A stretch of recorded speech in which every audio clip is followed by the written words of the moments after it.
చాళుక్యుల కాలం నాటి 1000 సంవత్సరాల చరిత్ర కలిగిన చెన్నకేశవ స్వామి ఆలయ గాలి గోపురం 4 అంతస్తులు 100 అడుగుల ఎత్తు అశేష శిల్పకళా సంపదతో కనువిందు చేస్తుంది.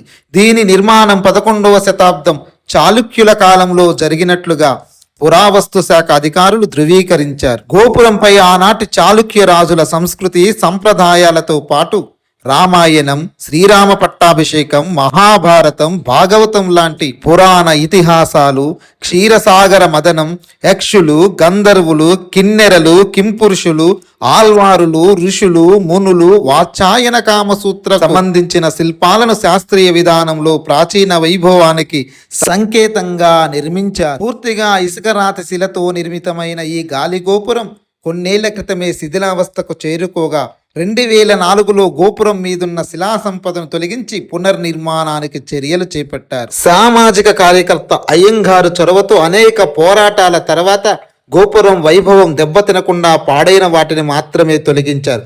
వాటి స్థానంలో సున్నం, బెల్లం, కర్కాయ, జనపనార పొట్టు, తుమ్మ జిగురు మిశ్రమాలను ఉపయోగించి శిలా సంపదను తిరిగి రూపొందించారు. ఈ నిర్మాణంలో ఐఐటి చెన్నై, వరంగల్ నిట్ ప్రొఫెసర్లు, పురావస్తు శాఖ అధికారులు పలు సలహాలు, సూచనలు అందించారు.